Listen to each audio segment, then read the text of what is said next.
Dracula Daily, October 2nd. Mina Harker's Journal. 2nd of October, 10 p.m. Last night I slept, but did not dream. I must have slept soundly, for I was not waked by Jonathan coming to bed. But the sleep has not refreshed me, for today I feel terribly weak and spiritless. I spent all yesterday trying to read, or lying down dozing. In the afternoon Mr. Renfield asked if he might see me. Poor man, he was very gentle, and when I came away he kissed my hand and bade God bless me. Some way it affected me much. I am crying when I think of him.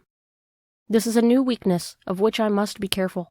Jonathan would be miserable if he knew I had been crying. He and the others were out till dinner time, and they all came in tired. I did what I could to brighten them up, and I suppose that the effort did me good, for I forgot how tired I was. After dinner they sent me to bed, and all went off to smoke together, as they said, but I knew that they wanted to tell each other of what had occurred to each during the day. I could see from Jonathan's manner that he had something important to communicate. I was not so sleepy as I should have been, so before they went, I asked Dr. Seward to give me a little opiate of some kind, as I had not slept well the night before. He very kindly made me up a sleeping draught, which he gave to me, telling me that it would do me no harm, as it was very mild. I have taken it, and am waiting for sleep, which still comes aloof. I hope I have not done wrong, for as sleep begins to flirt with me, a new fear comes, that I may have been foolish in thus depriving myself the power of waking. I might want it. Here comes sleep. Good night. Jonathan Harker's Journal. 2nd of October, evening. A long and trying and exciting day. By the first post, I got my directed envelope with the dirty scrap of paper enclosed, on which was written with a carpenter's pencil in a scrawling hand, Sam Blockson, Cochrane's, 4, Poter's Court, Bartle Street, Walworth. Ask for the Depite. I got the letter in bed and rose without waking Mina. She looked heavy and sleepy and pale and far from well. I determined not to wake her, but that, when I should return home from this new search, I would arrange for her going back to Exeter. I think she would be happier in our own home, with her daily tasks to interest her, than in being here amongst us and in ignorance. I only saw Dr. Seward for a moment, and told him where I was off to, promising to come back and tell the rest so soon as I should have found out anything. I drove to Walworth and found, with some difficulty, Potter's Court. Mr. Smollett's spelling misled me, as I asked for Poter's Court instead of Potter's Court.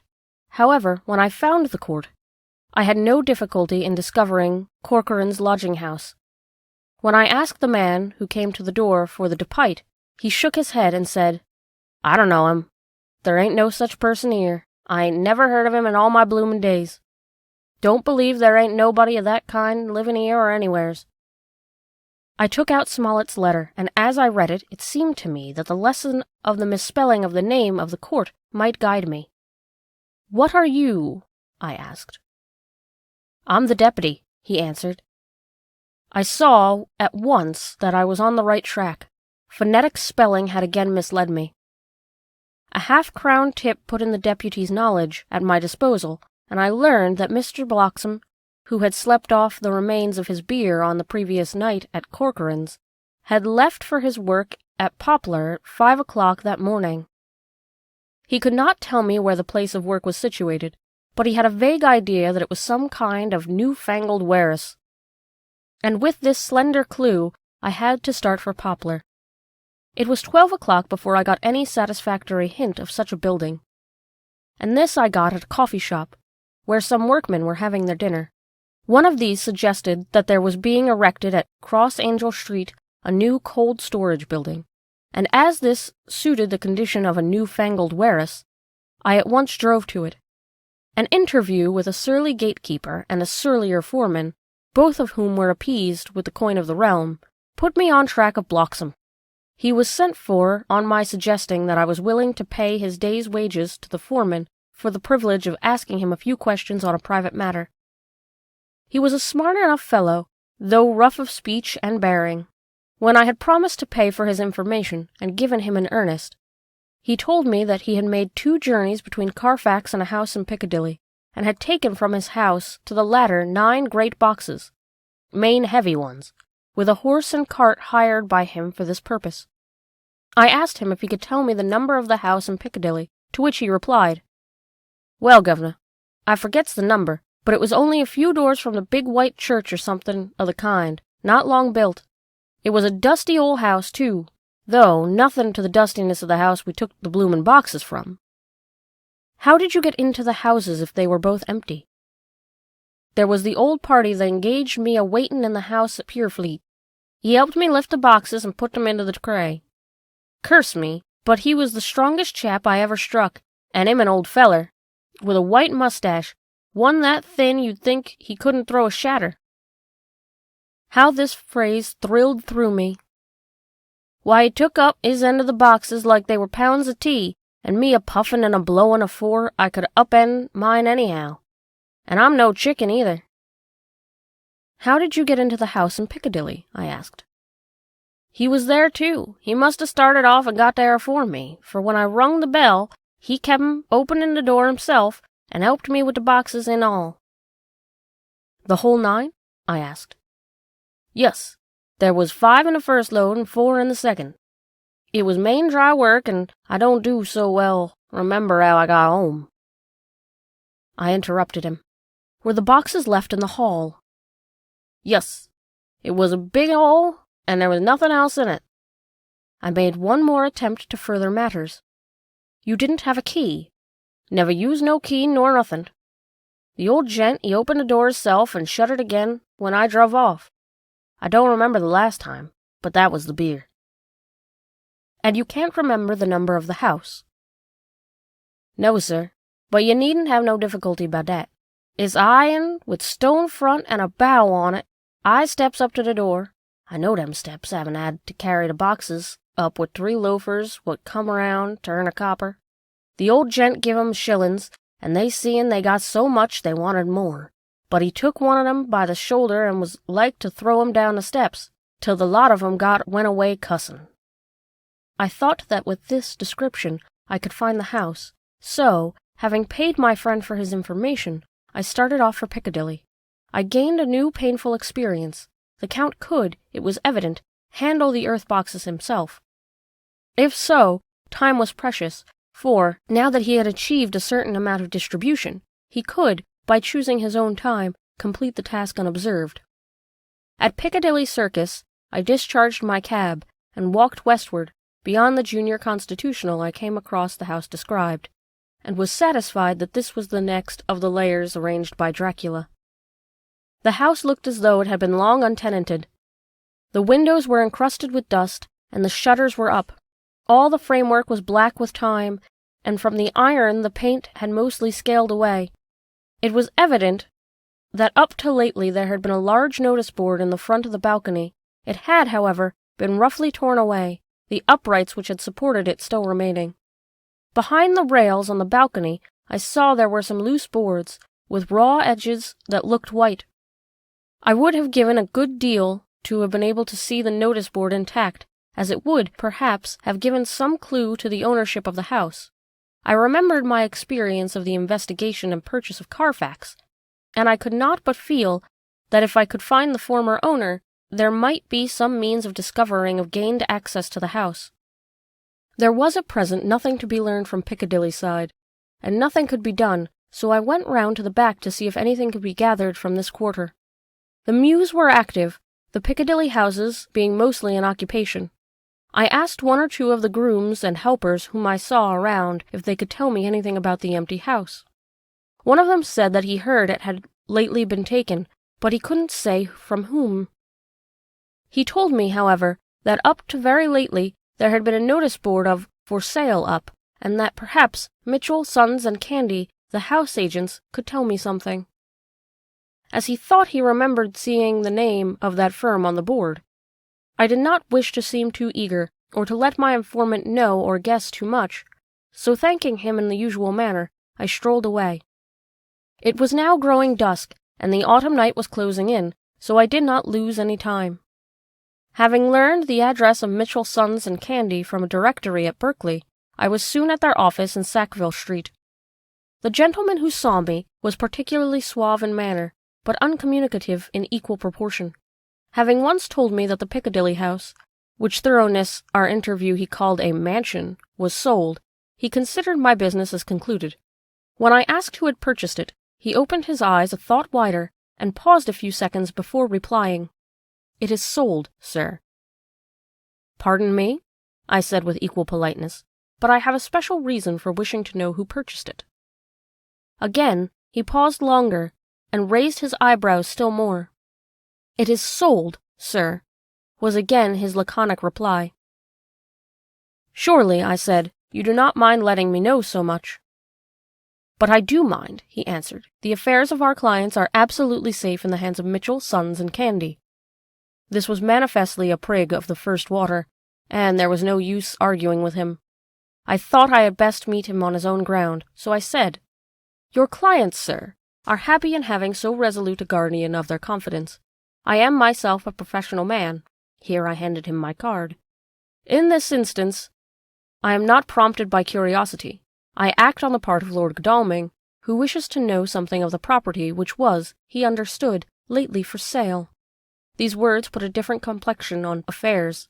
He said, "I would like to oblige you if I could, Mr. Harker, and especially would I like to oblige his lordship. We once carried out a small matter of renting some chambers for him when he was the Honourable Arthur Holmwood. If you would let me have his lordship's address, I will consult the house on the subject, and will, in any case, communicate with his lordship by tonight's post. It will be a pleasure if we can so far deviate from our rules as to give the required information to his lordship." I wanted to secure a friend, and not to make an enemy, so I thanked him, gave the address at Dr. Seward's, and came away. It was now dark, and I was tired and hungry. I got a cup of tea at the Aerated Bread Company, and came down to Purefleet by the next train. I found all the others at home. Mina was looking tired and pale, but she made a gallant effort to be bright and cheerful. It wrung my heart to think that I had to keep anything from her, and so caused her inquietude.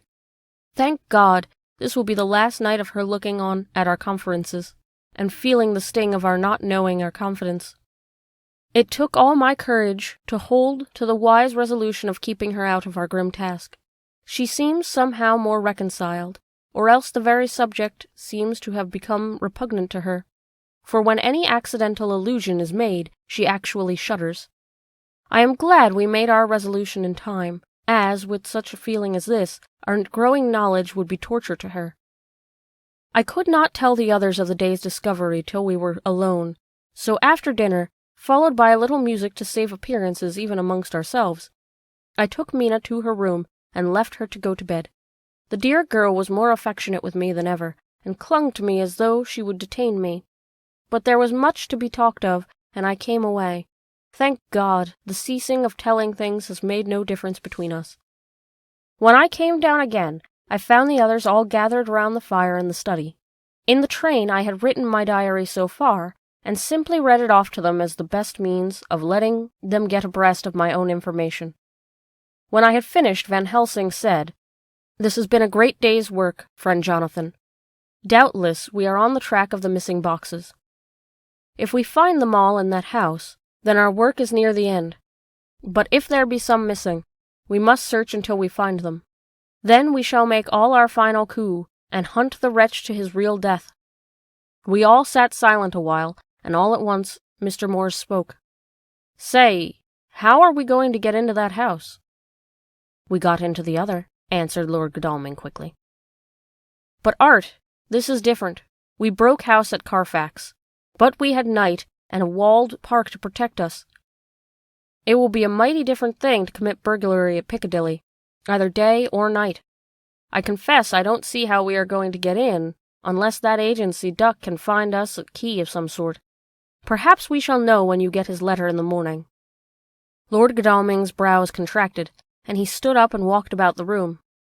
By and by he stopped and said, turning from one to another of us, "Quincy's head is level.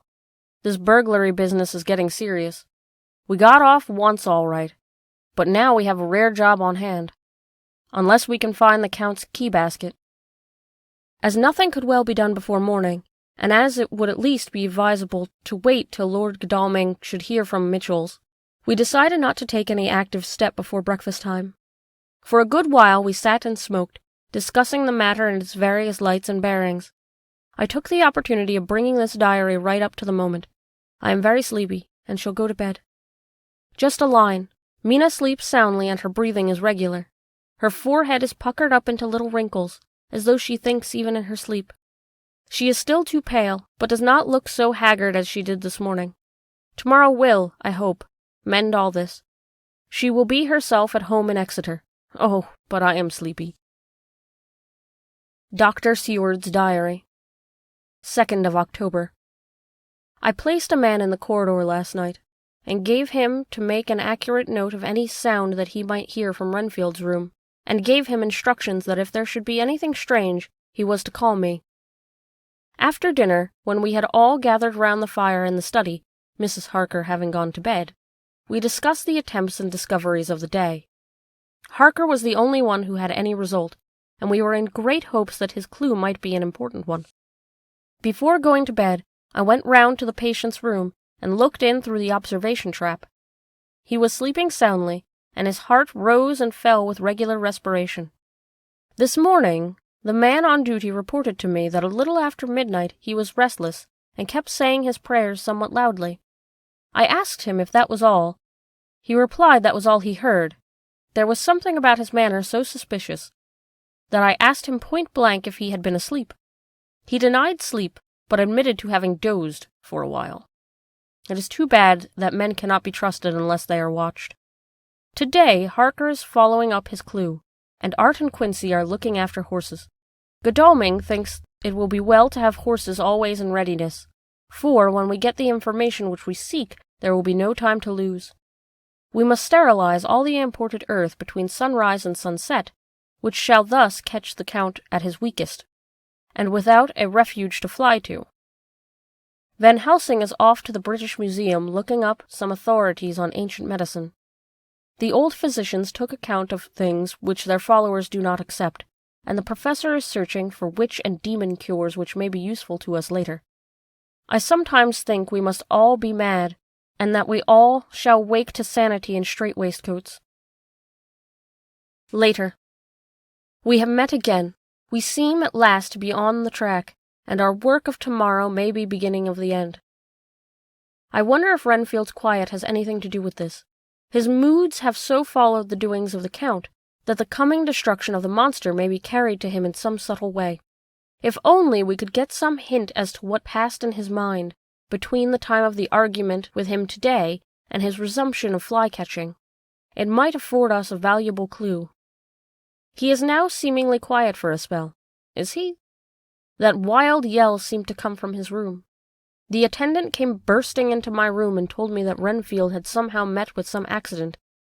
I had heard him yell, and when we went to him, found him lying face down on the floor, all covered with blood. I must go at once. October 3rd. Dr. Seward's Diary. 3rd of October. Let me put down with exactness all that happened, as well as I can remember it, since at last I made an entry. Not a detail that I can recall must be forgotten. In all calmness I must proceed. When I came to Renfield's room, I found him lying on the floor on his left side in a glittering pool of blood. When I went to move him, it became at once apparent that he had received some terrible injuries. There seemed none of that unity of purpose between the parts of the body which marks even lethargic sanity. As the face was exposed, I could see that it was horribly bruised, as though it had been beaten against the floor. Indeed, it was from the face wounds that pool of blood originated. The attendant who was kneeling beside the body said to me as we turned him over, "I think, sir, his back is broken. See, both his right arm and leg and the whole side of his face are paralyzed." How such a thing could have happened puzzled the attendant beyond measure. He seemed quite bewildered, and his brows were gathered in as he said, "I can't understand the two things. He could mark his face like that by beating his own head on the floor. I saw a young woman do it once at Eversfield Asylum before anyone could lay hands on her.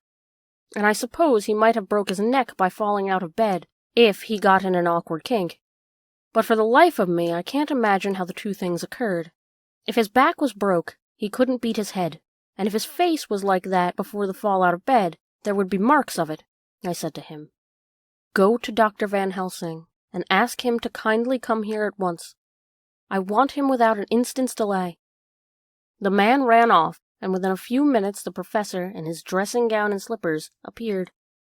When he saw Renfield on the ground, he looked keenly at him a moment, and then turned to me. I think he recognized my thought in my eyes, for he said very quietly, manifestly for the ears of the attendant, "Ah, a sad accident. He will need very careful watching and much attention. I shall stay with you myself, but I shall first dress myself. If you will remain, I shall, in a few moments, join you." The patient was now breathing stertorously, and it was easy to see that he had suffered some terrible injury. Van Helsing returned with extraordinary celerity, bearing with him a surgical case. He had evidently been thinking and had his mind made up, for, almost before looking at the patient, he whispered to me, "Send the attendant away. We must be alone with him when he becomes conscious, after the operation." So I said, "I think that will do now, Simmons. We have done all that we can at present. You had better go your round, and Dr. Helsing will operate. Let me know instantly if there be anything unusual anywhere." The man withdrew, and we went into a strict examination of the patient. The wounds of the face was superficial.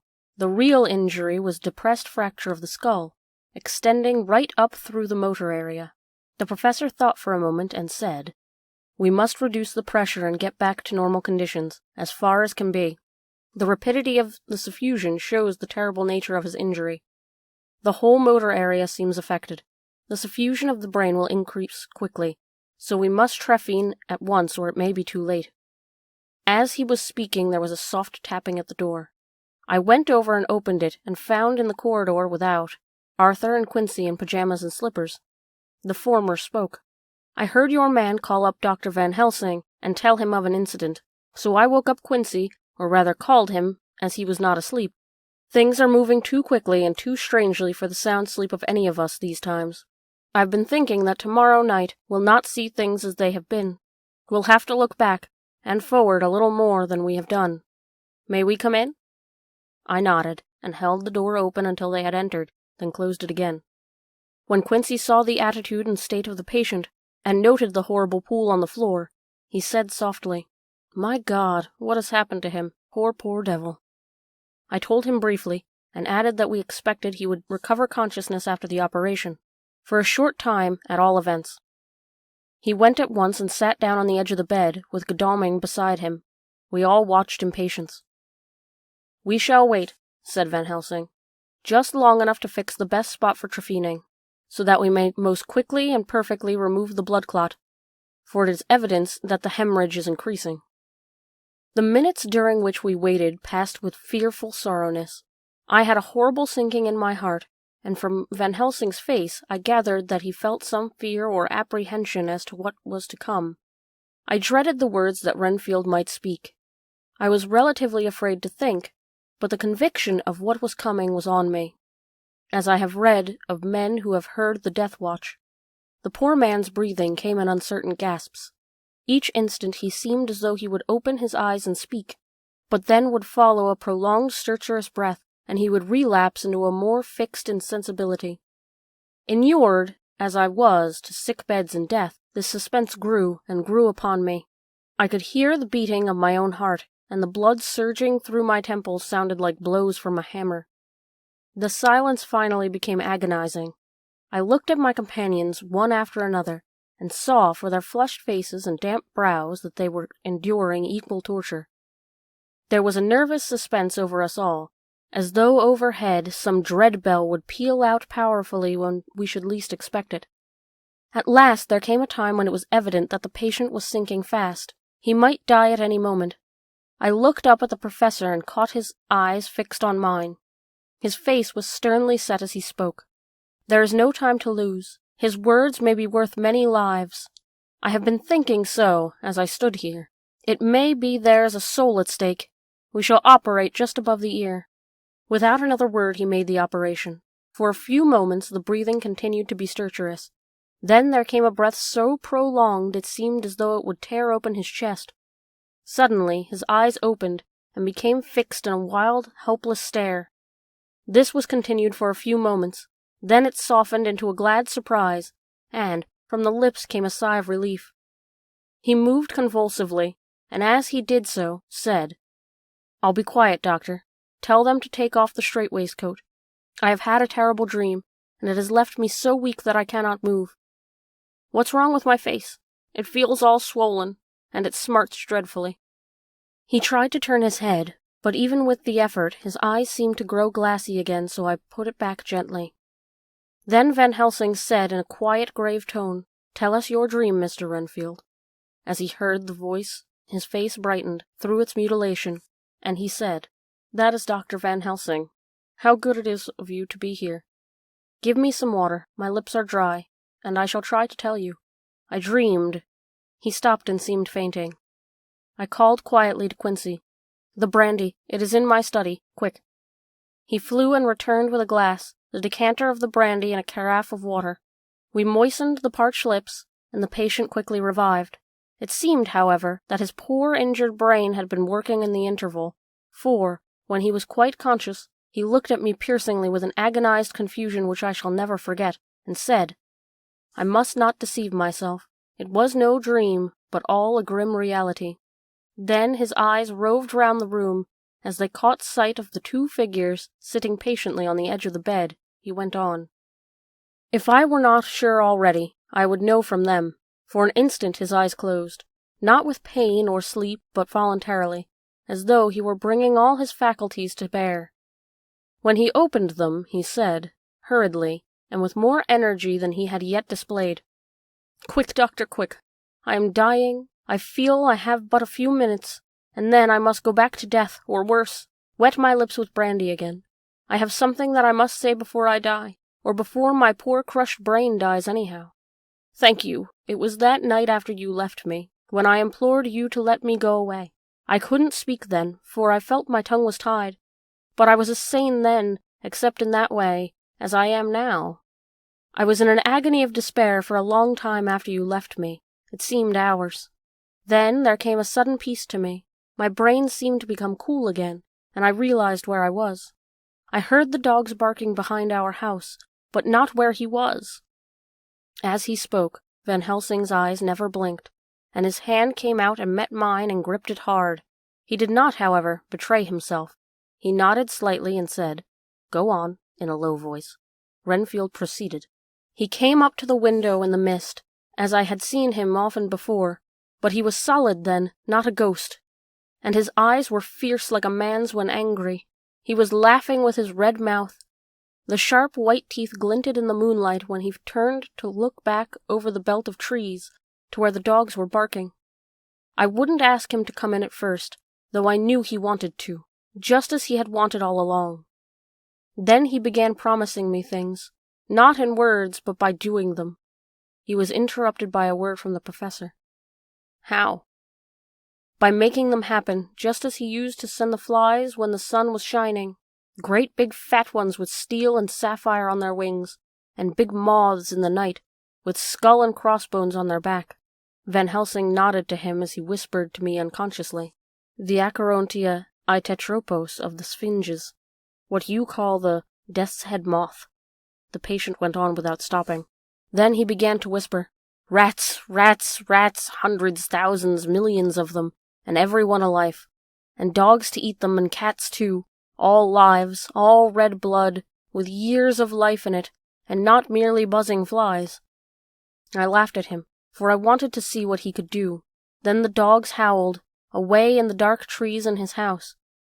He beckoned me to the window. I got up and looked out, and he raised his hands and seemed to call out without using any words. A dark mass spread over the grass, coming on like the shape of a flame of fire, and then he moved the mist to the right and left, and I could see there were thousands of rats with their blazing eyes red, like his, only smaller. He held up his hand and they all stopped, and I thought he seemed to be saying, "All these lives I give to you, and many more and greater, through countless ages, if you will fall down and worship me." And then a red cloud, like the color of blood, seemed to close over my eyes, and before I knew what I was doing, I found myself opening the sash and saying to him, "Come in, lord and master." The rats were all gone, but he slid into the room through the sash, though it was only open an inch wide, just as the moon herself has often come in through the tiniest crack, and has stood before me in all her size and splendor. His voice was weaker, so I moistened his lips with the brandy again, and he continued. But it seemed as though his memory had gone on working in the interval, for his story was further advanced. I was about to call him back to the point, but Van Helsing whispered to me, "Let him go on. Do not interrupt him. He cannot go back, and maybe he could not proceed at all if once he lost the thread of his thought." He proceeded. "All day I waited to hear from him, but he did not send me anything, not even a blowfly, and when the moon got up I was pretty angry with him. When he slid in through the window, though it was shut, and did not even knock, I got mad with him. He sneered at me, and his white face looked out of the mist, and his red eyes gleaming, and he went on as though he owned the whole place, and I was no one. He didn't even smell the same as he went by me. I couldn't hold him. I thought that somehow Mrs. Harker had come into the room.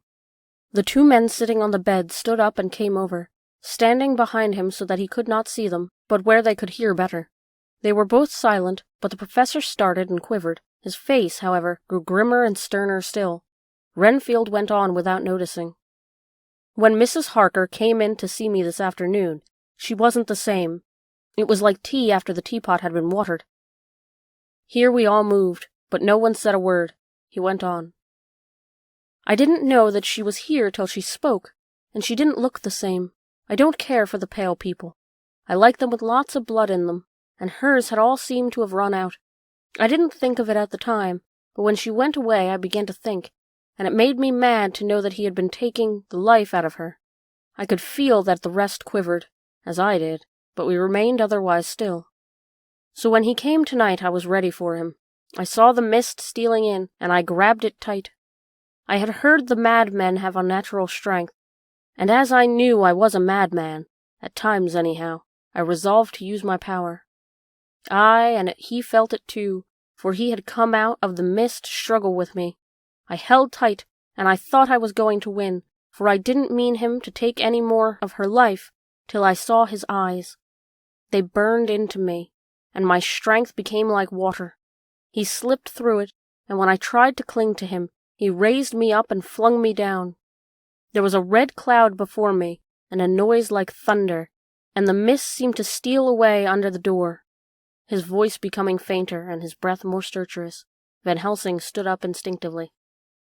"We know the worst now," he said. "He is here, and we know his purpose.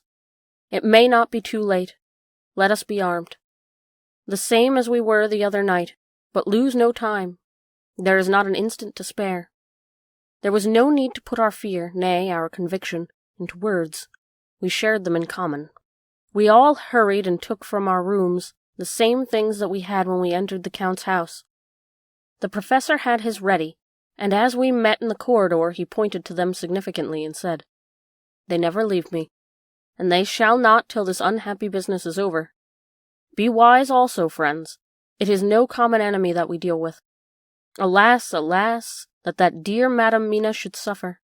He stopped, his voice breaking, and I did not know if rage or terror predominated in my own heart. Outside the Harkers' door we paused. Art and Quincy held back, and the latter said, "Should we disturb her?" "We must," said Van Helsing grimly. "If the door be locked, I shall break it in." "May it not frighten her terribly? It is unusual to break into a lady's room." Van Helsing said solemnly, "You are always right, but this is life and death. All chambers are alike to the doctor, and even were they not, they are all as one to me tonight. Friend John, when I turn the handle, if it does not open, do you put your shoulder down and shove, and you too, my friends. Now." He turned the handle as he spoke, but the door did not yield.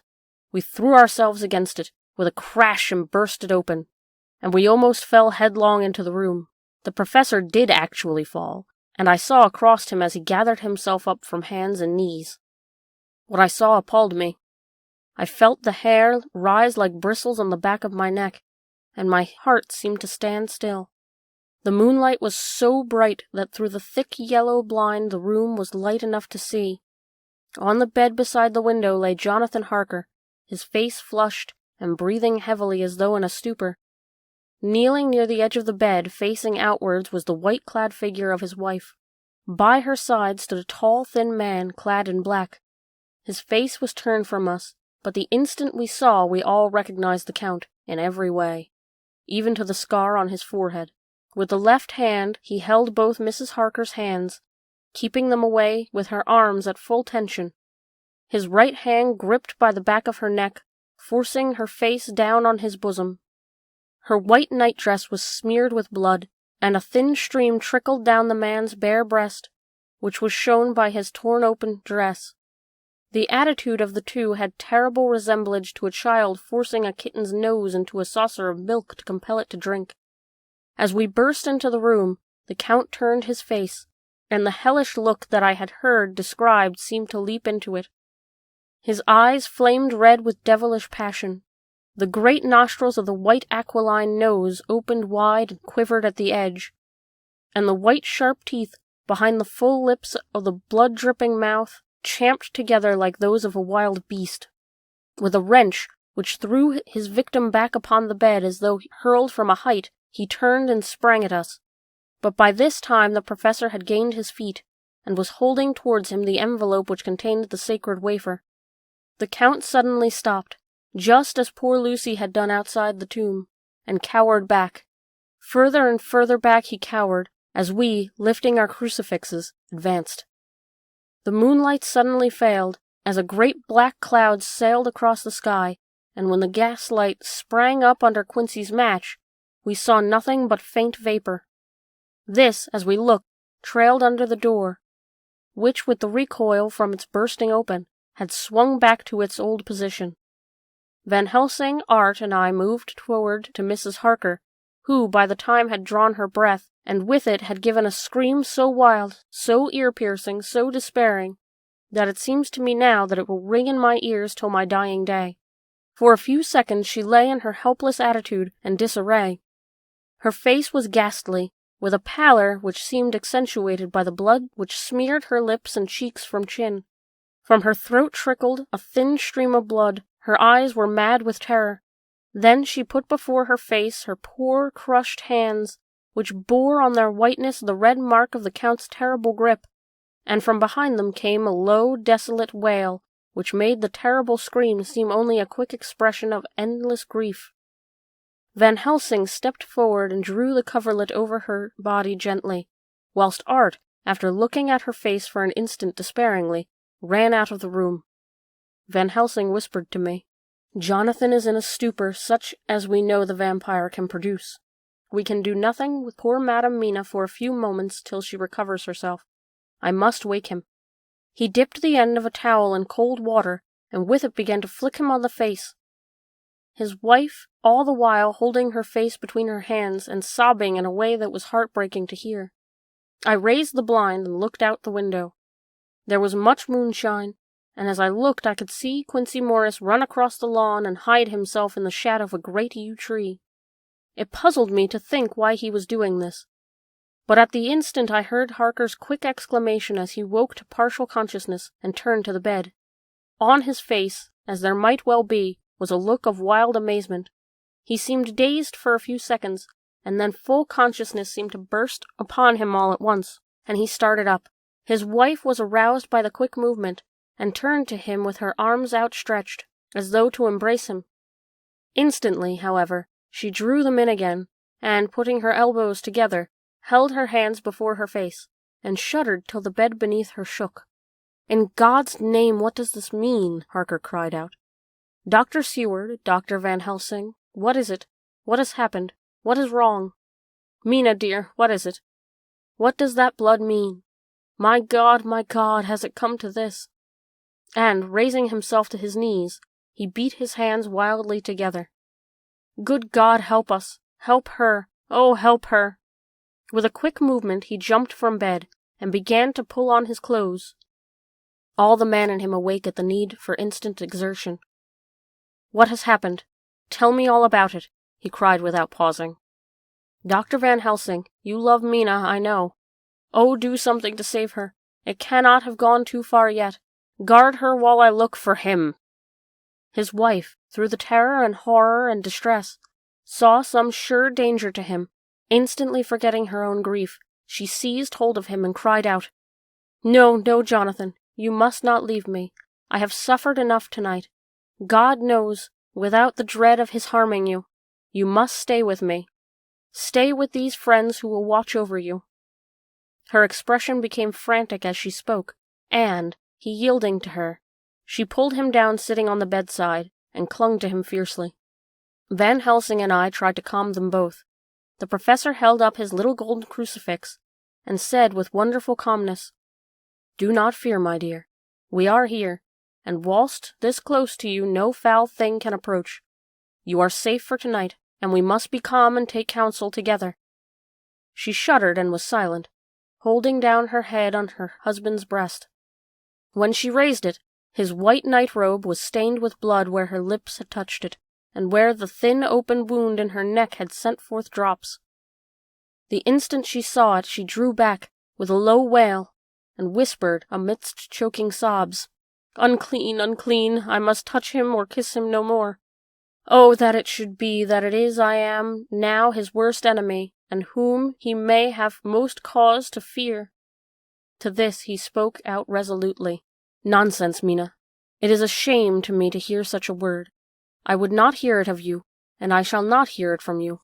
May God judge me by my deserts, and punish me with more bitter suffering than even this hour, if by any act or will of mine anything ever come between us." He put out his arms and folded her to his breast, and for a while she lay there sobbing. He looked at us over her bowed head, with eyes that blinked damply above his quivering nostrils. His mouth was set as steel.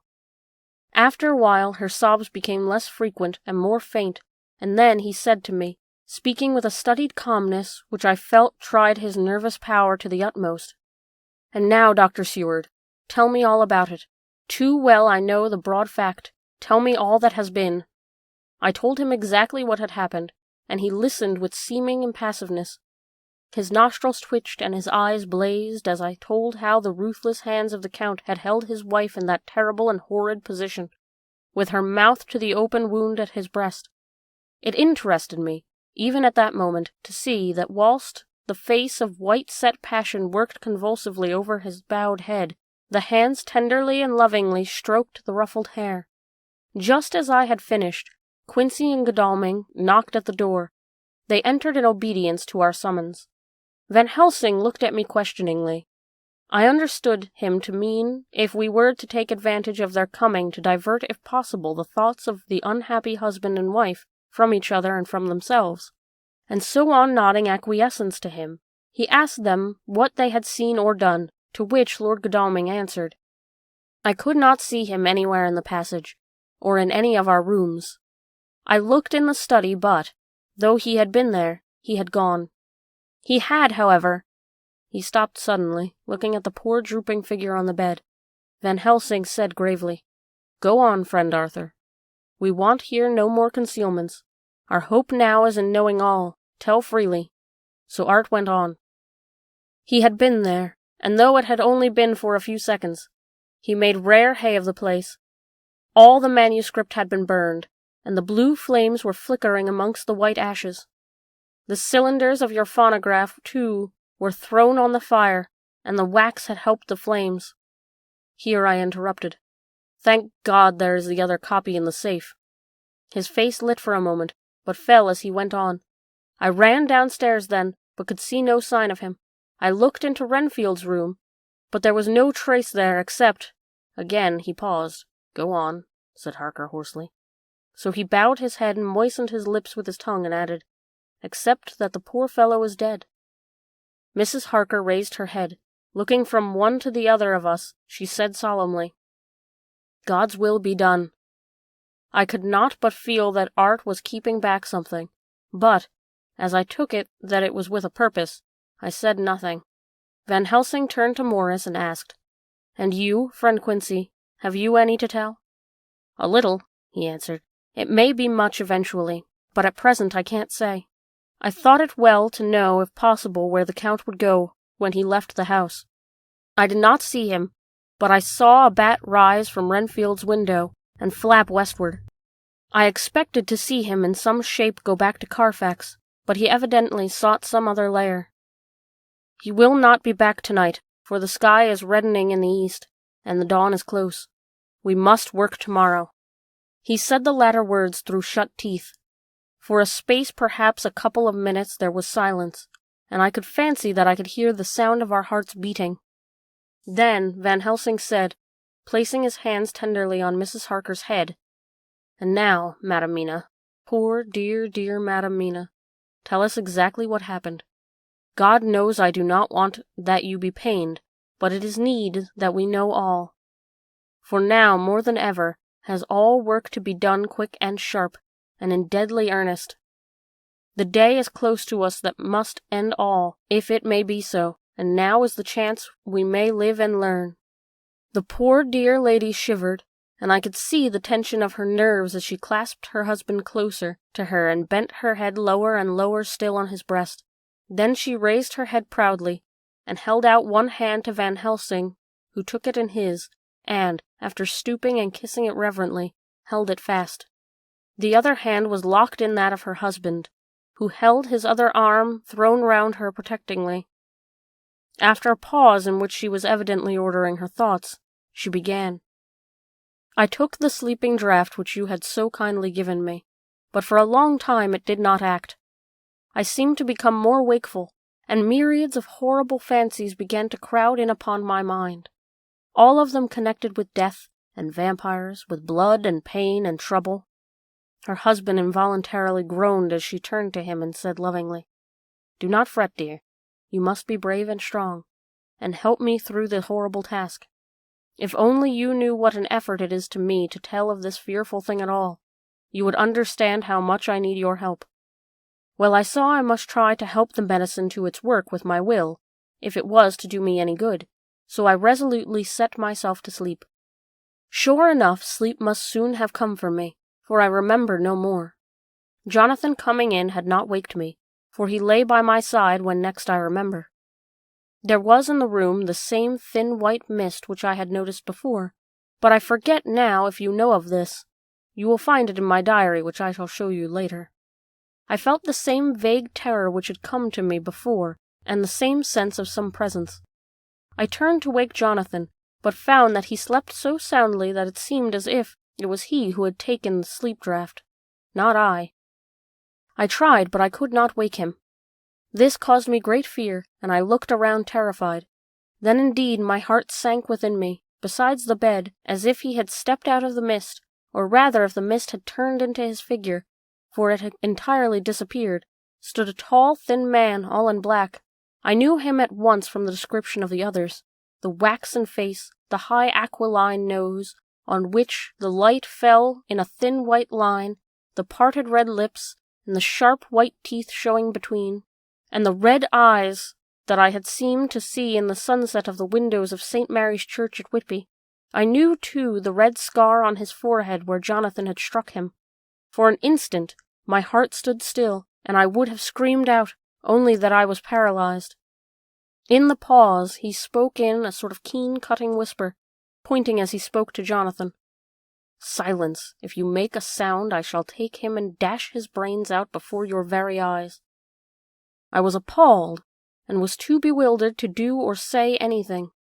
With a mocking smile, he placed one hand upon my shoulder, and, holding me tight, bared my throat with the other, saying as he did so, "First, a little refreshment to reward my exertions. You may as well be quiet. It is not the first time, or the second, that your veins have appeased my thirst." I was bewildered, and, strangely enough, I did not want to hinder him. I suppose it is a part of my horrible curse that such is, when his touch is on his victim. And oh, my God, pity me! He placed his reeking lips upon my throat. Her husband groaned again. She clasped his hand harder, and looked at him pityingly, as if he were the injured one, and went on. I felt my strength fading away, as I was in a half-swoon. How long this horrible thing lasted I know not, but it seemed that a long time must have passed before he took his foul, awful, sneering mouth away. I saw it drip with fresh blood. The remembrance seemed for a while to overpower her, and he drooped and would have sunk down but for her husband's sustaining arm. With a great effort she recovered herself and went on. Then he spoke to me mockingly. And so you, like the others, would play your brains against mine. You would help these men to hunt me and frustrate me in my designs. You know now, and they know in part already, and will know in full before long, what it is to cross my path. They should have kept their energies for use closer to home, whilst they played wits against me who commanded nations, and intrigued for them and fought for them hundreds of years before they were born. I was countermining them. And you, their best beloved one, flesh of my flesh, blood of my blood, kin of my kin, my bountiful wine press for a while, and shall be later on my companion and my helper. You shall be avenged in turn, for not one of them shall minister to your needs. But as yet you are to be punished for what you have done. You have aided in thwarting me. Now you shall come to my call. When my brain says come to you, you shall cross land or sea to do my bidding. And to that end this. With that he pulled open his shirt, and with his long sharp nails cut a vein in his breast. When the blood began to spurt out, he took my hands in one of his, holding them tight, and with the other seized my neck and pressed my mouth to the wound, so that I must either suffocate or swallow some of the— Oh, my God, what have I done? What have I done to deserve such a fate? I who have tried to walk in meekness and righteousness all my days.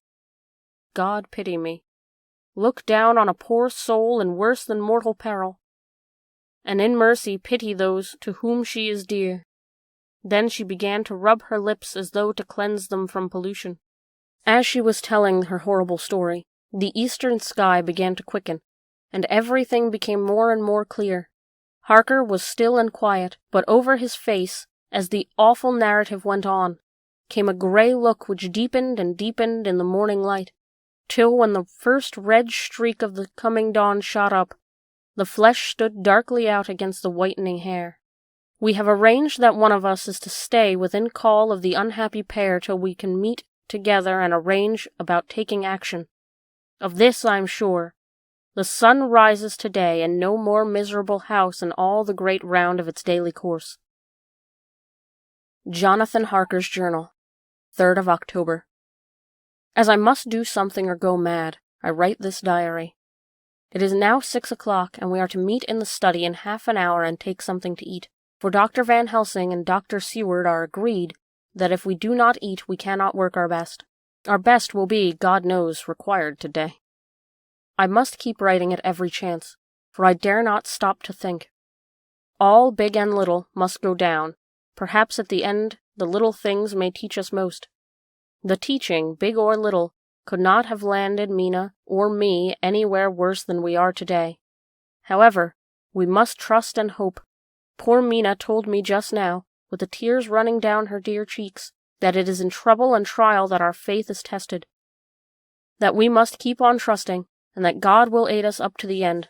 The end? Oh my God, what end? To work, to work. When Dr. Van Helsing and Dr. Seward had come from seeing poor Renfield, we went gravely into what was to be done. First, Dr. Seward told us that when he and Dr. Van Helsing had gone to the room below, they had found Renfield lying on the floor, all in a heap. His face was all bruised and crushed in, and the bones of his neck were broken. Dr. Seward had asked the attendant who was on duty in the passage if he had heard anything. He said that he had been sitting down. He confessed to half dozing, when he heard loud voices in the room, and then Renfield had called out loudly several times, "God, God, God!" After that there was the sound of falling, and when he entered the room he found him lying on the floor, face down, just as the doctors had seen him. Van Helsing asked if he had heard voices, or a voice, as he said he could not say, that at first it seemed to him as if there were two, but as there were no one in the room, it could only have been one. He could swear to it, if required, that the word God was spoken by the patient. Dr. Seward said to us when we were alone that he did not wish to go into the matter. The question of an inquest had to be considered, and it would never do to put forward the truth, as no one would believe it. As it was, he thought that on the attendant's evidence he would give a certificate of death by misadventure in falling from bed. In case the coroner should demand it, there would be a formal inquest, necessarily to the same result. When the question began to be discussed as to what should be done by our next step, the very thing we decided was that Mina should be in full confidence, that nothing of any sort, no matter how painful, should be kept from her. She herself agreed as to its wisdom. And it was pitiful to see her, so brave and yet so sorrowful, and in such depth of despair. There must be no concealment, she said. Alas, we have had too much already. And besides, there is nothing in the world that can give me more pain than I have already endured, than I suffer now. Whatever may happen, it must be of new hope or of new courage to me. Van Helsing was looking at her fixedly as she spoke, and said, suddenly but quietly, "My dear Madam Mina, are you not afraid, not for yourself, but for others from yourself, after what has happened?" Her face grew set in its lines, and her eyes shone with the devotion of a martyr as she answered, "Oh no, for my mind is made up." "To what?" he asked gently, whilst we were all very still, for each in our own way we had a sort of vague idea of what she meant. Her answer came with direct simplicity, as though she were simply stating a fact. "Because if I find in myself, and I shall watch keenly for it, a sign of harm to any that I love, I shall die." "You would not kill yourself?" he asked hoarsely. "I would, if there were no friend who loved me, who would save me such a pain, and so desperate an effort." She looked at him meaningly as he spoke. He was sitting down, but now he rose and came close to her and put his hand on her head as he said solemnly, "My child, there is such an one if it were for your good. For myself, I could hold it in my account with God to find such a euthanasia for you, even at this moment if it were best. Nay, were it safe, but my child—" For a moment he seemed choked, and a great sob rose in his throat. He gulped it down and went on. "There are here some who would stand between you and death. You must not die. You must not die by any hand, but least of all by your own. Until the other, who has fouled your sweet life, is true dead, you must not die. For if he is still with the quick, undead, your death would make you even as he is. No, you must live. You must struggle and strive to live, through death would seem a boon unspeakable. You must fight death himself, though he come to you in pain or in joy, by the day or the night in safety of peril. On your living soul I charge you that you do not die, nay, nor think of death, till his great evil be past." The poor dear grew white as death, and shook and shivered, as I have seen a quicksand shake and shiver at the incoming of the tide. We were all silent. We could do nothing.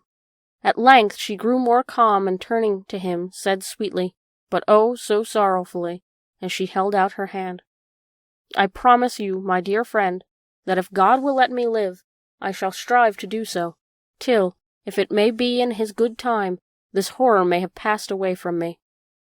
She was so good and brave that we all felt that our hearts were strengthened to work and endure for her, and we began to discuss what we were to do. I told her that she was to have all the papers in the safe, and all the papers or diaries and phonographs we might hereafter use, and was to keep the record as she had done before. She was pleased with the prospect of anything to do, if please could be used in connection with so grim an interest. As usual, Van Helsing had already thought ahead of everyone else, and was prepared with an exact ordering of our work. "It is perhaps well," he said, "that at our meeting after our visit to Carfax, we decided not to do anything with the earth boxes that lay there. Had we done so, the Count must have guessed our purpose, and would doubtless have taken measures in advance to frustrate such an effort with regard to the others. But now he does not know our intentions. Nay, more, in all probability, he does not know that such a power exists to us as can sterilize his lairs, and that he cannot use them as of old. We are now so much further advanced in our knowledge as to their disposition that, when we have examined the house in Piccadilly, we may track the very last of them, Today, then, is ours, and in its rests our hope. The sun that rose on our sorrow this morning guards us in its course. Until it sets tonight, that monster may retain whatever form he has now. He is confined within the limitations of his earthly envelope. He cannot melt into thin air, nor disappear through cracks or chinks or crannies. If he go through a doorway, he must open the door like a mortal. And so we have this day to hunt out all his lairs and to sterilize them. So we shall, if we have not yet catch him and destroy him, drive him to bay in somewhere the catching and the destroying shall be, in time, sure. Here I started up, for I could not contain myself at the thought that the minutes and seconds so preciously laden with Mina's life and happiness were flying from us, since whilst we talked action was impossible. But Van Helsing held up his hand warningly. "Nay, friend Jonathan," he said, "in this the quickest way home is the longest way. So your proverbs say. We shall act and act with desperate quick when the time has come. But think, in all probable the key of the situation is that house in Piccadilly.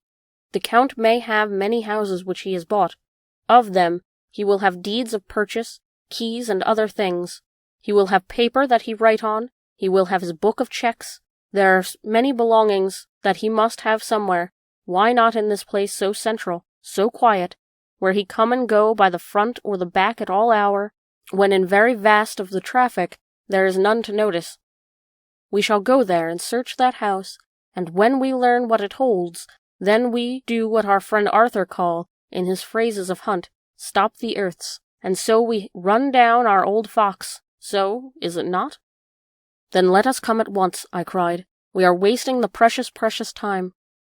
The professor did not move, but simply said, "And how are we to get into that house in Piccadilly?" "Any way," I cried. "We shall break in if need be. And your police, where will they be, and what will they say?" I was staggered, but I knew that if he wished to delay, he had good reason for it, so I said, as quietly as I could, "Don't wait more than need be, you know. I am sure what torture I am in." "Ah, my child, that I do, and indeed there is no wish of me to add to your anguish. But just think, what can we do until all the world be at movement? Then will come our time. I have thought, and it seems to me that the simplest way is the best of all. Now we wish to get into the house. But we have no key, is it not so?" I nodded. "Now suppose that you were, in truth, the owner of that house, and could not still get it, and think there was to you no conscience of the housebreaker, what would you do?" "I should get a respectable locksmith, and set him to work to pick the lock for me." "And your police, they would interfere, would they not?" "Oh no, not if they knew the man was properly employed." Then he looked at me as keenly as he spoke. "All that is in doubt is the conscience of the employer, and the belief of your policeman as to whether or not that employer has a good conscience or a bad one. Your police must indeed be zealous men, and clever, oh so clever, in reading the heart, that they trouble themselves in such matter. No, no, my friend Jonathan, you go take the lock off of 100 empty house in this your London, or of any city in the world, and if you do it as such things are rightly done, and at the time such things are rightly done, no one will interfere. I have read of a gentleman who owned a so fine house in London, and when he went for months of summer to Switzerland and lock up his house, some burglar came and broke window at back and got in. Then he went and made open the shutters in front, and walk out and in through the door, before the very eyes of the police. Then he have an auction in that house, and advise it, and put up a big notice, and when the day come he sell off by a great auctioneer all the goods of that other man who owned them. Then he go to a builder, and he sell him that house, making an agreement that he pull it down and take away all within a certain time. And your police and other authority help him all they can. And when that owner come back from his holiday in Switzerland, he find only an empty hole where his house had been. This was all done en règle, and in our work we shall be en règle too. We shall not go so early that the policemen, who have then little to think of, shall deem it strange, but we shall go after 10 o'clock, when there are many about, and such things would be done were we indeed owners of the house. I could not but see how right he was, and the terrible despair of Mina's face became a relaxed thought. There was hope in such good counsel. Van Helsing went on.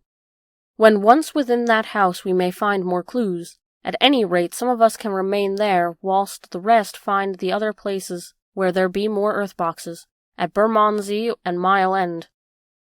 Lord Godalming stood up. I can be of some use here, he said. I shall wire to my people to have horses and carriages where they will be most convenient. Look here, old fellow, said Morris. It is a capital idea to have all ready in case we want to go horsebacking.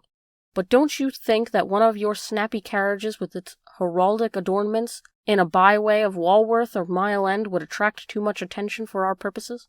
It seems to me that we ought to take cabs when we go south or east, or even leave them somewhere near the neighborhood we are going to. Friend Quincy is right, said the professor. His head is what you call in plane with the horizon. It is a difficult thing that we go to do, and we do not want no peoples to watch us, if so it may. Mina took a growing interest in everything, and was rejoicing to see the exigency of affairs was helping her to forget for a time the terrible experience of the night. She was very, very pale, almost ghastly, and so thin that her lips were drawn away, showing her teeth in somewhat of prominence.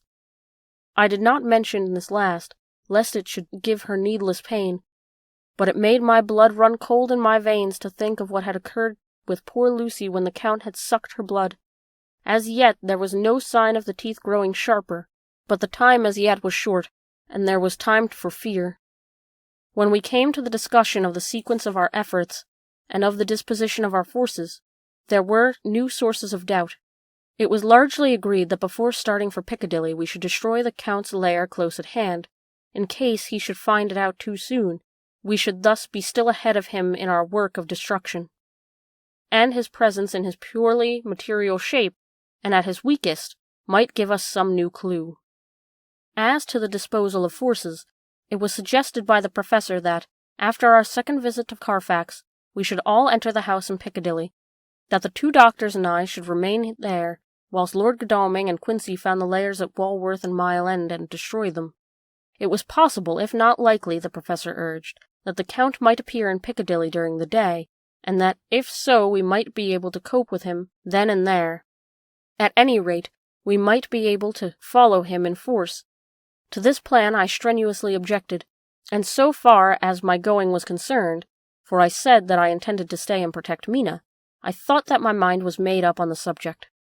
But Mina would not listen to my objection. She said that there might be some law matter in which I could be useful, that amongst the Count's papers might be some clue which I could understand out of my experience in Transylvania, and that, as it was, all the strength we could muster was required to cope with the Count's extraordinary power. I had to give in, for Mina's resolution was fixed. She said that it was the last hope for her that we should all work together. As for me, she said, I have no fear. Things have been as bad as they can be, and whatever may happen must have it in some element of hope or comfort. Go, my husband. Good can, if he wishes, guard me as well alone as with any one present. So I started up, crying out, Then, in God's name, let us come at once, for we are losing time. The Count may come to Piccadilly earlier than we think. Not so, said Van Helsing, holding up his hand. But why? I asked. Do you forget, he said, with actually a smile, that last night he banqueted heavily, and will sleep late? Did I forget? Shall I ever? Can I ever? Can any of us ever forget that terrible scene? Mina struggled hard to keep her brave countenance, but the pain overmastered her, and she put her face in her hands, and shuddered whilst she moaned. Van Helsing had not intended to recall her frightful experience. He had simply lost sight of her and her part of the affair in this intellectual effort. When it struck him what he said, he was horrified at his thoughtlessness, and tried to comfort her. Oh, Madam Mina, he said, dear Madam Mina, alas, that I of all who so reverence should have said anything so forgetful. These stupid old lips of mine and this stupid old head do not deserve so, but you will forget it, will you not? He bent low beside her as he spoke, so took his hand, and looking at him through her tears, said hoarsely, No, I shall not forget, for it is well that I remember, and with it I have so much in memory of you that is sweet, that I take it all together. Now you must all be going soon. Breakfast is ready, and we must all eat that we may be strong. Breakfast was a strange meal to us all. We tried to be cheerful and encourage each other, and Mina was the brightest and most cheerful of us. When it was over, Van Helsing stood up and said, "Now, my dear friends, we go forth to our terrible enterprise. Are we all armed, as we were on that night when we first visited our enemy's lair, armed against ghostly as well as carnal attack?" We all assured him. "Then it is well. Now, Madam Mina, you are in any case quite safe here until the sunset, and before then we shall return, if we shall return. But before we go, let me see you armed against personal attack. I have myself, since you came down, prepared your chamber by placing of things of which we know, so that he may not enter. Now let me guard yourself. On your forehead I touch this piece of sacred wafer in the name of the Father, the Son, and—" There was a fearful scream which almost froze our hearts to hear. As he had placed the wafer on Mina's forehead, it had seared it, had burned into the flesh as though it had been a piece of white-hot metal. My poor darling's brain had told her the significance of the fact as quickly as her nerves received the pain of it, and the two so overwhelmed her that her overwrought nature had its voice in that dreadful scream.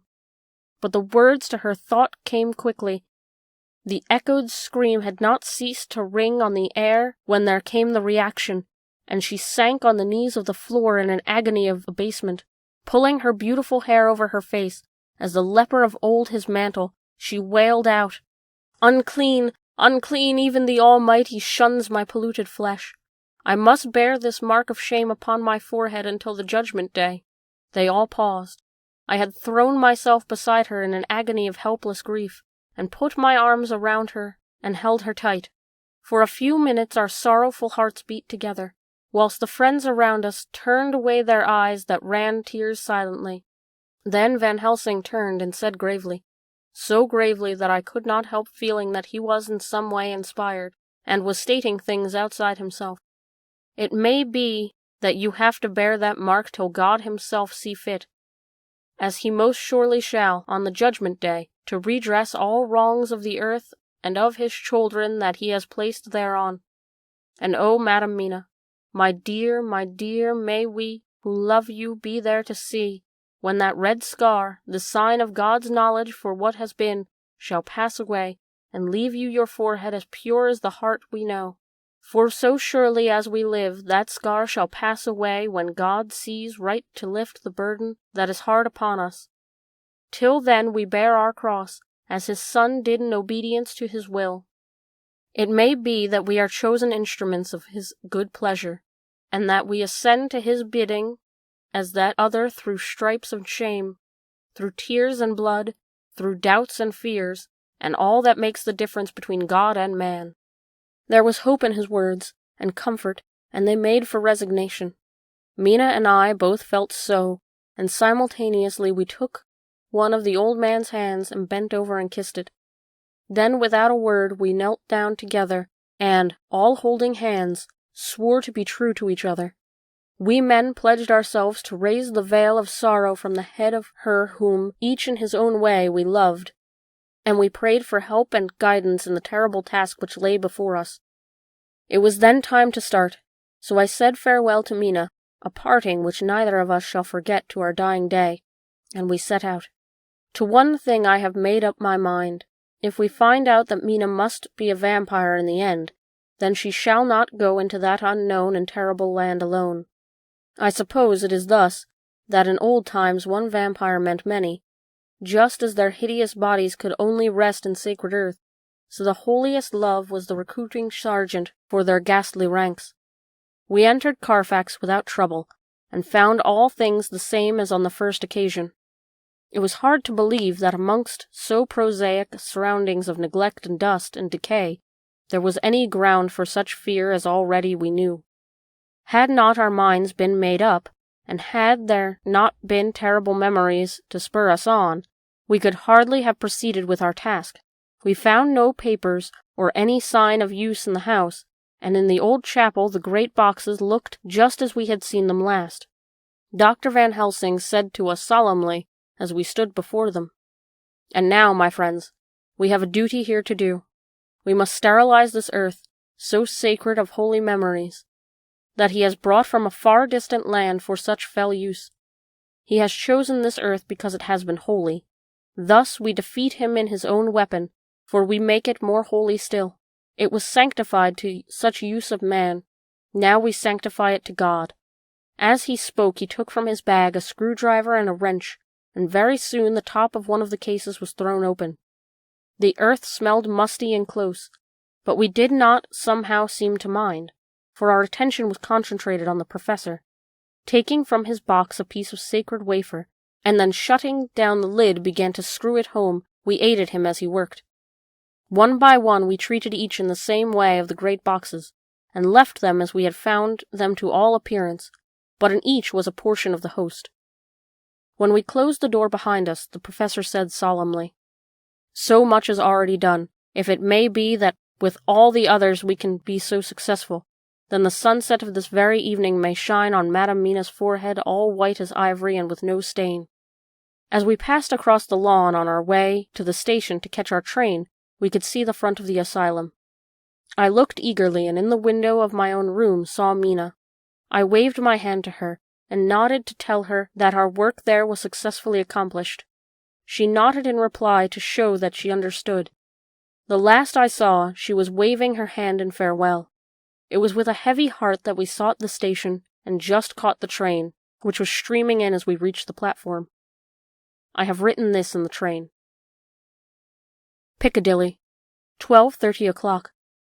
Just before we reached Fenchurch Street, Lord Godalming said to me, "Quincy and I will find a locksmith. You had better not come with us in case there should be any difficulty, for under the circumstances it wouldn't seem so bad for us to break into an empty house. But you are a solicitor, and the Incorporated Law Society might tell you that you should have known better." I demurred as to my not sharing any danger, even of odium, but he went on. "Besides, it will attract less attention if there are not too many of us. My title will make it all right with the locksmith, and with any policeman that may come along. You had better go with Jack and the professor, and stay in the Green Park, somewhere in sight of the house, and when you see the door opened and the smith has gone away, do you all come across. We shall be on the lookout for you, and shall let you in." "The advice is good," said Van Helsing, and we said no more. Godalming and Morris hurried off in the cab, and we followed in another. At the corner of Arlington Street, our contingent got out and strolled into the Green Park. My heart beat as I saw the house on which so much of our hope was centered, looming up grim and silent in its deserted condition amongst its more lively and spruce-looking neighbors. We sat down on a bench within good view, and began to smoke cigars so as to attract as little attention as possible.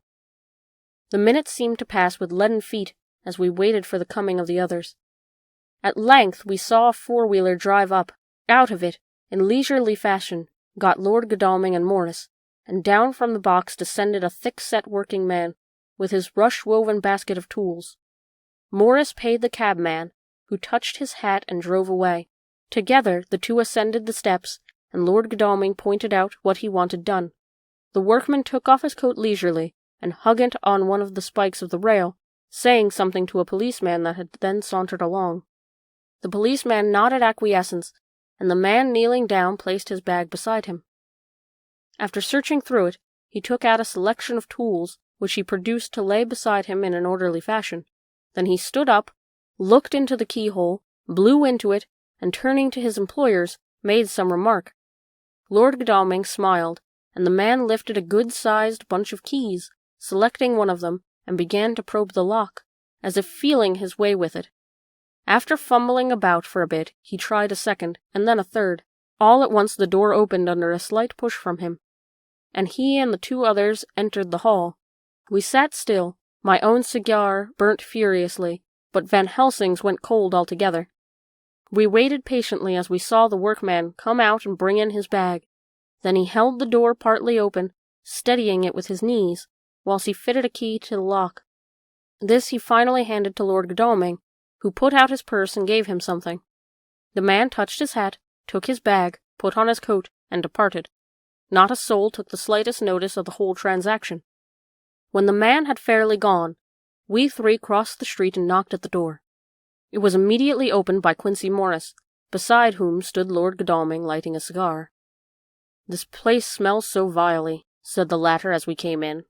It did indeed smell vilely, like the old chapel at Carfax, and with our previous experience it was plain to us that the Count had been using the place pretty freely. We moved to explore the house, all keeping together in case of attack, for we knew we had a strong and wily enemy to deal with, and yet we did not know whether the Count might not be in the house at all.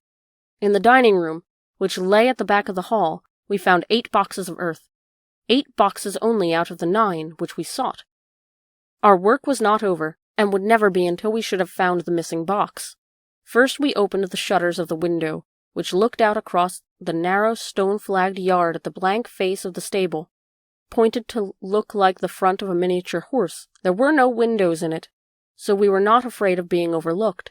We did not lose any time in examining the chests. With the tools which we had brought with us, we opened them, one by one, and treated them as we had treated those others in the old chapel. It was evident to us that the Count was not present in the house, and we proceeded to search for any of his effects. After a cursory glance at the rest of the rooms, from the basement to attic, we came to the conclusion that the dining room contained any effects which might belong to the Count, so we proceeded to minutely examine them. They lay in a sort of orderly disorder on the great dining room table. There were title deeds of the Piccadilly house in the great bundle, deeds of the purchase of the houses at Mile End and Bermondsey, note-paper, envelopes, pens, and ink. All were covered up in thin wrapping paper to keep them from dust.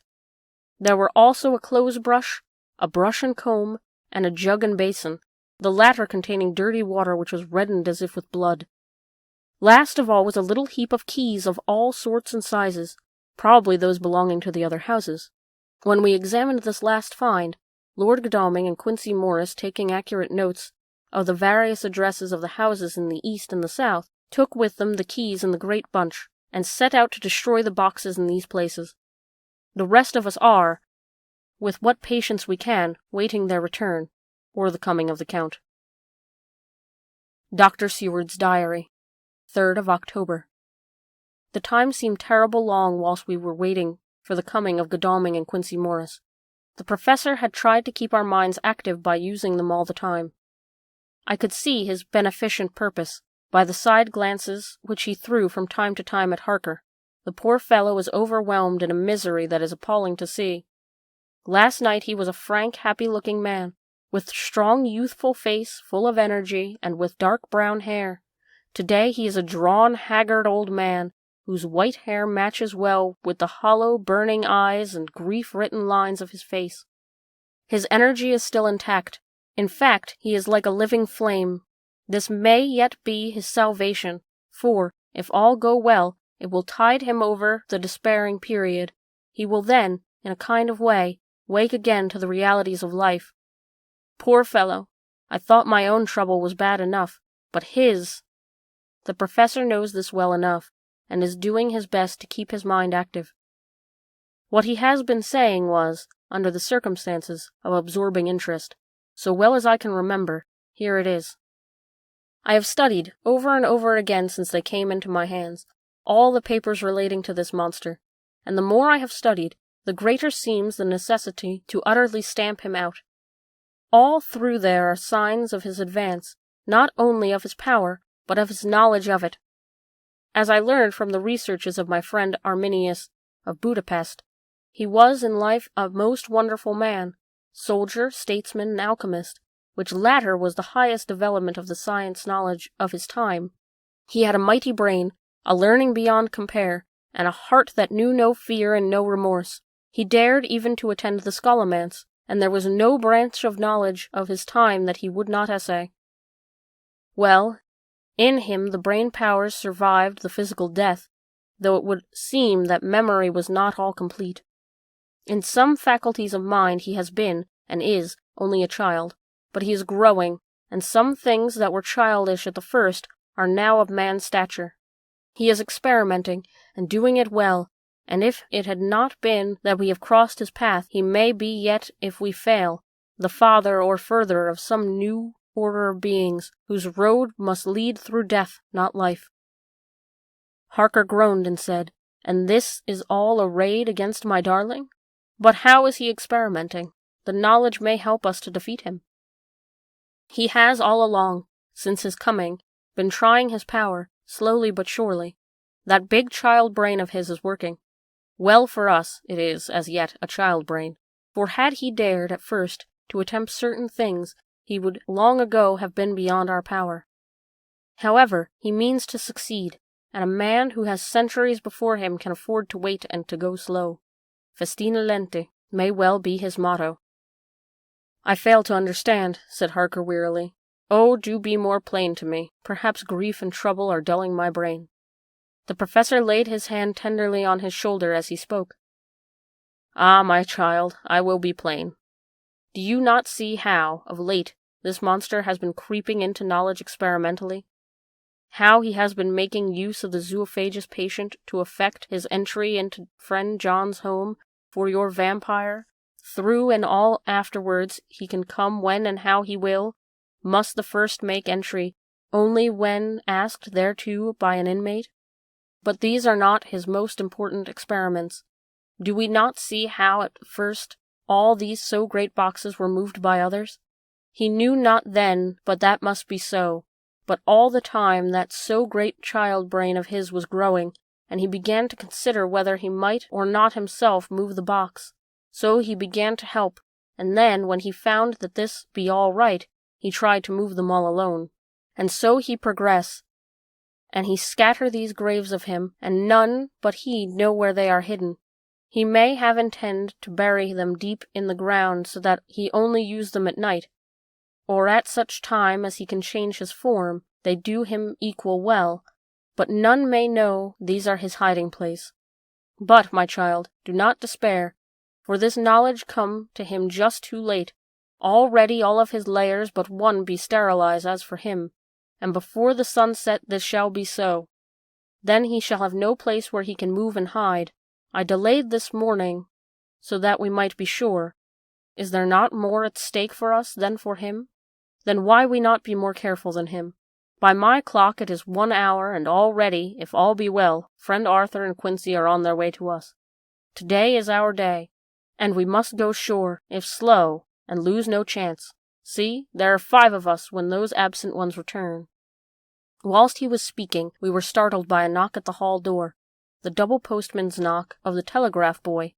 We all moved out to the hall with one impulse, and Van Helsing, holding up his hand to keep us silent, stepped to the door and opened it.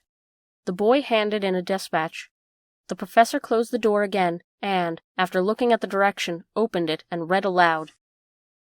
"Look out for D. He has just now, 12:45, come from Carfax hurriedly and hastened towards the south. He seems to be going the round and may want to see you. Mina." There was a pause, broken by Jonathan Harker's voice. "Now, God be thanked, we shall soon meet." Van Helsing turned to him quickly and said, "God will act in his own way and time. Do not fear, and do not rejoice as yet, for what we wish at the moment may be our undoings." "I care for nothing now," he answered hotly, "except to wipe out this brute from the face of creation. I would sell my soul to do it." "Oh, hush, hush, my child," said Van Helsing. "God does not purchase souls in this wise, and the devil, though he may purchase, does not keep faith.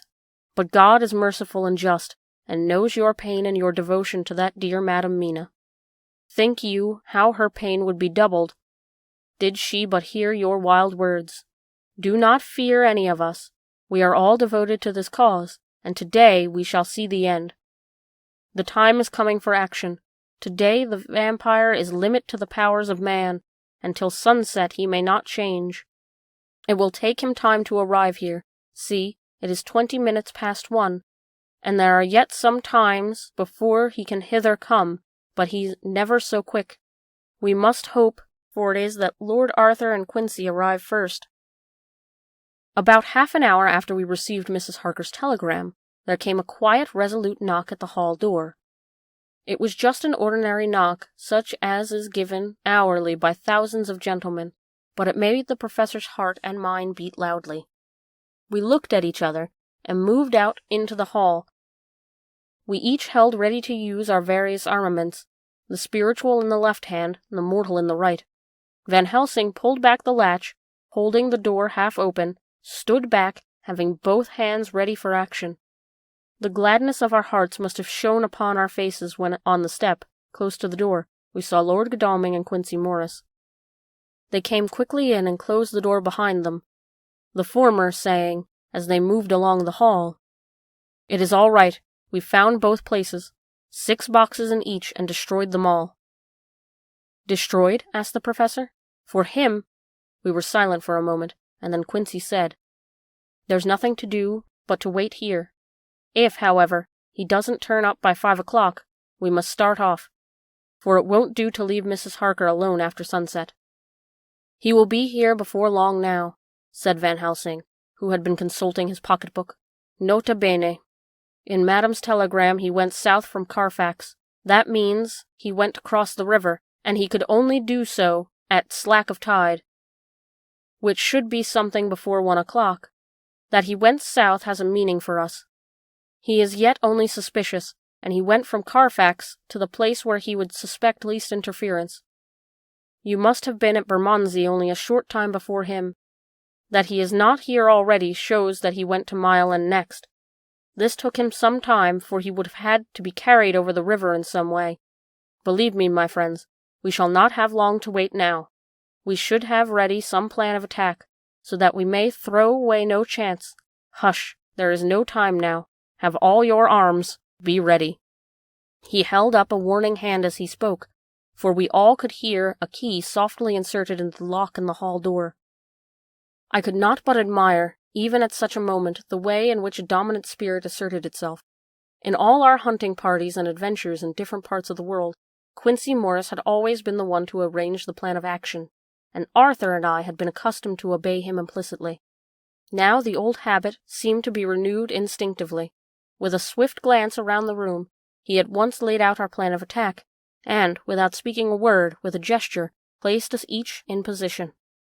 Van Helsing, Harker, and I were just behind the door, so that when it was opened the professor could guard it whilst we two stepped out between the incomer and the door. Godalming behind and Quincey Morris in front stood just out of sight, ready to move in front of the window. We waited in suspense that made the seconds pass with nightmare slowness. The slow, careful steps came along the hall. The Count was evidently prepared for some surprise. At least he feared it. Suddenly, with a single bound, he leaped into the room, winning away past us before any of us could raise a hand to stay him. There was something so panther-like in the movement, something so unhuman, that it seemed to sober us all from the shock of his incoming. The first to act was Harker, who, with a quick movement, threw himself before the door leading into the room in the front of the house. As the Count saw us, a horrible sort of snarl passed over his face, showing the eye-teeth long and pointed, but the evil smile as quickly passed into a cold stare of lion-like disdain. His expression again changed as, with a single impulse, we all advanced upon him. It was a pity that we had not some better organized plan of attack, for even at the moment I wondered what we were to do. I did not myself know whether our lethal weapons could avail us of anything. Harker evidently meant to try the matter, for he had ready his own great kukri knife, and had a fierce and sudden cut at him. The blow was a powerful one, only the diabolical quickness of the Count's leap back saved him. A second less and the trenchant blade had shorn through his heart. As it was, the point just cut the cloth of his coat, making a wide gap where the bundle of banknotes and a stream of gold fell out. The expression on the Count's face was so hellish that for a moment I feared for Harker, though I saw him throw the terrible knife aloft again for another stroke. Instinctively I moved forward with a protective impulse, holding the crucifix and wafer in my left hand. I felt a mighty power fly along my arm, and it was without surprise that I saw the monster cower back before in a similar movement made spontaneously by each one of us. It would be impossible to describe the expression of hate and baffled malignity, of anger and hellish rage, which came over the Count's face. His waxen hue became greenish-yellow by the contrast of his burning eyes, and the red scar on his forehead showed on the pallid skin like a palpitating wound. The next instant, with a sinuous dive, he swept under Harker's arm, ere his blow could fall, and, grasping with a handful of the money on the floor, dashed across the room, threw himself at the window. Amid the crash and glitter of the falling glass, he tumbled into the flagged area below. Through the sound of the shivering glass I could hear the ting of gold, as some sovereigns fell on the flagging. We ran over and saw him spring unhurt from the ground. He, rushing up the steps, crossed the flagged yard and pushed open the stable door. There he turned and spoke to us. "You think to baffle me, you, with your pale faces all in a row, like sheep in a butcher's. You shall be sorry yet, each one of you. You think you have left me without a place to rest, but I have more. My revenge is just begun. It is spread over centuries, and time is on my side. Your girls that you all love are mine already, and through them you and others shall yet be mine, my creatures, to do my bidding and to be my jackals when I want to feed. Bah!" With a contemptuous sneer, he passed quickly through the door, and we heard the rusty bolt creak as he fastened it behind him. A door beyond opened and shut. The first of us to speak was the professor, and, as realizing the difficulty of following him through the stable, we moved towards the hall. "We have learnt something, much. Notwithstanding his brave words, he fears us. He fear time, he fear want, for if not, why he hurries so? His very tone betray him, or my ears deceive.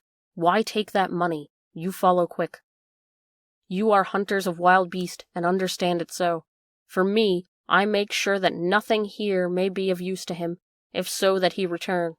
As he spoke, he put the money remaining into his pocket, took the title deeds and the bundle as Harker had left them, and swept the remaining things into the open fireplace, where he set fire to them with a match. Godalming and Morris had rushed into the yard, and Harker had lowered himself from the window to follow the Count. He had, however, bolted the stable door, and by the time they had forced it open there was no sign of him. Van Helsing and I had tried to make an inquiry at the back of the house, but the mews was deserted, and no one had seen him depart. It was now late in the afternoon, and sunset was not far off. We had to recognize that our game was up. With heavy hearts we agreed with the professor when he said, "Let us go back to Madam Mina. Poor, poor dear Madam Mina. All we can do just now is done, and we can there, at least, protect her. But we need not despair. There is but one more earth box, and we must try to find it. When that is done, all may yet be well." I could see that he spoke as bravely as he could to comfort Harker. The poor fellow was quite broken down. Now and again he gave a low groan which he could not suppress. He was thinking of his wife. With sad hearts we came back to my house, where we found Mrs. Harker waiting us, with an appearance of cheerfulness which did not honor her bravery and unselfishness. When she saw our faces, her own became pale as death. For a second or two her eyes were closed as if she were in secret prayer, and then she said cheerfully, "I can never thank you all enough. Oh, my poor darling." As she spoke, she took her husband's grey head in her hands and kissed it. "Lay your poor head here and rest it. All will yet be well, dear. God will protect us if he so will it in his good intent." The poor fellow groaned. There was no place for words in his sublime misery. We had a sort of perfunctory supper together, and I think it cheered us all up somewhat. It was, perhaps, the mere animal heat of the food to hungry people, for none of us had eaten anything since breakfast, or the companionship may have helped us, but anyhow, we were all less miserable, and saw the morrow as not altogether without hope. True to our purpose, we told Mrs. Harker everything which had passed, and although she grew snowy white at times when danger had seemed to threaten her husband, and red at others when his devotion to her was manifested, she listened bravely and with calmness. When we came to the part where Harker had rushed at the Count so recklessly, she clung to her husband's arm and held it tightly, as though her clinging would protect him from any harm that might come. She said nothing, however, till the narration was all over, and matters had been brought right up to the present time. Then, without letting go her husband's hand, she stood up amongst us and spoke. Oh, that I could give any idea of the scene, of that sweet, good woman in all the radiant beauty of her youth and animation, with the red scar on her forehead of which she was conscious, and we saw with grinding of our teeth, remembering whence and how it came, her loving kindness against our grim hate, her tender faith against all our fears and doubting, and we, knowing that so far as symbols went, she with all her goodness and purity and faith was outcast by God. "Jonathan," she said, and the words sounded like music on her lips, it was so full of love and tenderness. "Jonathan, my dear, and you all my true friends, I want you to bear something in mind through all this dreadful time. I know that you must fight, that you must destroy even as you destroyed the false Lucy so that the true Lucy might live hereafter, but it is not a work of hate. That poor soul who has wrought all this misery is the saddest case of all. Just think what will be his joy when he too is destroyed in his worser part than this better part may have spiritual immortality. You must be pitiful to him too, though it may not hold your hands from his destruction." As she spoke, I could see her husband's face darken and draw together, as though the passion in him were shriveling his being to its core. Instinctively, the clasp on his wife's hand grew closer, till his knuckles looked white. She did not flinch from the pain which I knew she must have suffered, but looked at him with eyes that were more appealing than ever. As she stopped speaking, he leapt from his feet, almost tearing his hand from hers as he spoke. "May God give him into my hand for just long enough to destroy that earthly life of him which we are aiming at. If beyond it I could send his soul forever and ever to burning hell, I would do it. Oh, hush, in the name of the good God, don't say such things, Jonathan, my husband, or you will crush me with fear and horror. Just think, my dear, I have been thinking all this long day of it, that perhaps, some day, I too may need such pity, and that some other like you, and with equal cause for anger, may deny it to me. Oh, my husband, indeed I would have spared you such thought had there been another way, but I pray that God may not have treasured your wild words, except as the heart-broken wail of a loving and sorely stricken man. O God, let these poor white hairs go in evidence of what has suffered, who all his life has done no wrong, and on whom so many sorrows have come." We men were all in tears now. There was no resisting it, and we wept openly. She wept too, to see that her sweeter counsels had prevailed. Her husband flung himself on his knees beside her, and putting his arms round her, hid his face in the folds of her dress. Van Helsing beckoned to us, and we stole out of the room, leaving two loving hearts alone with their God.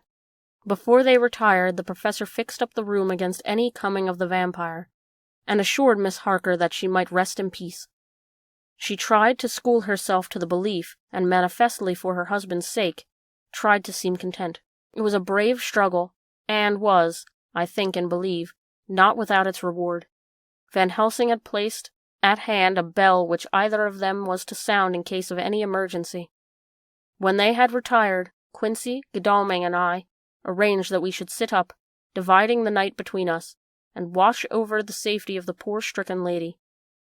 The first to watch falls to Quincy, so the rest of us shall be off to bed as soon as we can. Godalming has already tuned in, for his is the second watch. Now that my work is done, I, too, shall go to bed. Jonathan Harker's Journal, 3rd to 4th of October, close to midnight. I thought yesterday would never end. There was over me a yearning for sleep, and some sort of blind belief that to wake would be to find things changed, and that any change must now be for the better. Before we parted, we discussed what our next step was to be, but we could arrive at no result. All we knew was that one earth box remained, and that the Count alone knew where it was. If he chooses to lie hidden, he may baffle us for years, and in the meantime, the thought is too horrible, I dare not even think of it now. This I know, that if there ever was a woman who was all perfection, that one is my poor wronged darling. I love her 1,000 times more for her sweet pity of last night, a pity that made my own hate of the monster seem despicable. Surely God will not permit the world to be poorer by the loss of such a creature. This is hope to me. We are all drifting reefwards now, and our faith is our only anchor. Thank God, Mina is sleeping, and sleeping without dreams. I fear what her dreams might be like, with such terrible memories to ground them in. She has not been so calm, within my seeing, since the sunset. Then for a while there came over her face a repose which was like a spring after the blasts of March. I thought at the time that it was the softness of the red sunset on her face, but somehow now I think it has a deeper meaning. I am not sleepy myself, though I am weary to death. However, I must try to sleep, for there is tomorrow to think of, and there is no rest for me until. Later. I must have fallen asleep, for I was awakened by Mina, who, sitting up in the bed with a startled look on her face. I could see easily, for we did not leave the room in darkness. She had placed a warning hand over my mouth, and now she whispered in my ear, "Hush, there is someone in the corridor." I got up softly, and crossing the room, gently opened the door. Just outside, stretched on a mattress, lay Mr. Morris, wide awake. He raised a warning hand for silence as he whispered to me, "Hush, go back to bed. It is all right. One of us will be here all night. We don't mean to take any chances." His look and gesture forbade discussion, and so came back and told Mina. She sighed, and positively a shadow of a smile stole over her poor pale face as she put her arms round me and said softly, "Oh, thank God for good, brave men." With a sigh, she sank back again to sleep. I write this now as I am not sleepy, though I must try again.